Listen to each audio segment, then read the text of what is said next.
na wale mliniandikia, mliandika refu, lakini nikubalie niseme haya kwa Kiswahili. Najua Mheshimiwa Mwenyenye amesema mambo ya mji wetu huu town, lakini kwanza nataka nitoe shukrani zangu za dhati wafanya biashara wadogo wadogo wa mji huu. Leo wamesimamisha biashara zao wakakuja kusherehekea pamoja na sisi katika siku hii. Nataka niwashukuru na nitahakikisha kwamba mmefanya biashara yenu kwa amani. Tumekubaliana na serikali kuu, commissioner akiwa hapa, county commander na timu zao, kwamba tena hakutatokea na visa vya fujo vya mji hapa. Najua kwamba pombe kawaida napata hizi clips watu wakiuza pombe, natumia county commissioner mara moja. Najua kwamba county commander ana deal na hiyo issue. Najua kwamba umejaribu pia madawa yale ambayo ni cocaine yalikuwa nauzwa hapa, lakini sitaki kusahau bwana county commander, bwana county commissioner, kuna maofisa wako wengine wanashirikiana na hao watu ambao wanauza pombe hapa na wanauza madawa. Tafadhali, na wanajulikana. Kando na hiyo, bwana commissioner, nataka nikuulize tafadhali, wakora ambao wanaiba mashamba, ambao wanaiba mashamba, sio kwamba wanaiba mashamba, wanauzia watu mashamba ewa,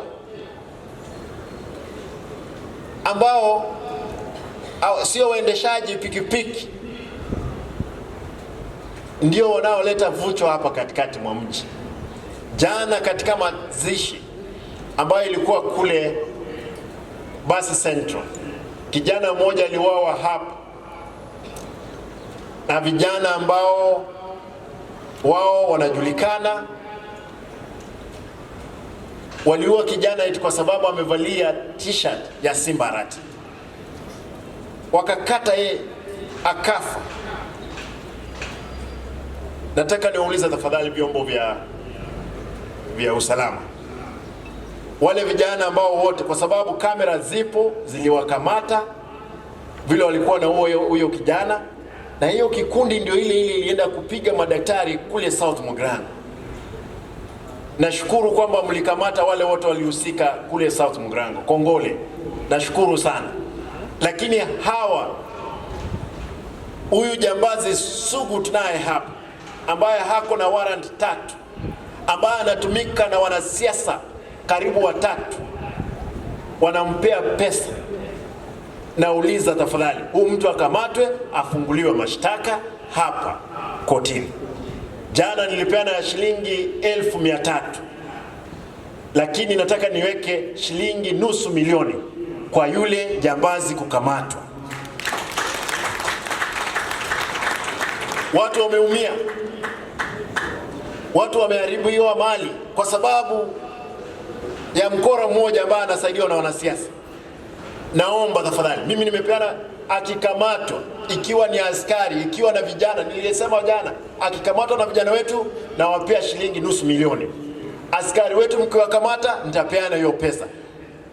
Hao watu wakamatwe, washtakiwe, ndiposa amani irudi. Wakati mwingine tunasema ukicheza na shilingi juu ya choo, unajua zile choo za ama gogo, na umetumwa dukani, ikianguka unalia. Tafadhali tusicheze na moto kwa kichaka ambacho ni kimekauka. Kwa hivyo nataka nirudishe shukrani zangu kwa sababu mmehusika vizuri kwa sababu ya usalama. Nami nauliza kwamba serikali, najua kuna chiefs hapa, DCC, ACC, tushirikiane. Nimeona kule Central na Rift Valley juzi wamekubaliana vile kumaliza pombe haramu. Bwana County Commissioner, tushirikiane tumalize mambo ya pombe haramu. Ingawaje kwamba uchumi ni mbaya, na nataka niseme, nimuulize Mheshimiwa Lawrence Donya, ndugu zetu wote ambao mko bungeni pamoja na wao, tafadhali wasipitishe ile bill. Mambo ni mbaya. Hata wahubiri jana, mabadri walikuwa wanauliza, tafadhali niongeleshe rais nione kama atafanya nini awaachane na ile mswada. Sisi tunaupinga. Hakuna vile mwalimu anafundisha kule Nyachogochogo, kule Nduru, atakatwa shilingi ama 3% of his salary iende kujenga nyumba wapi? Nairobi. Watu wa Nairobi wajenge manyumba ya kwao, na sisi tukiamua kujenga huku tujenge yetu. Kwa hayo mengi abantu bamingi ndaita ukwaneke kusichita ya kaibire choka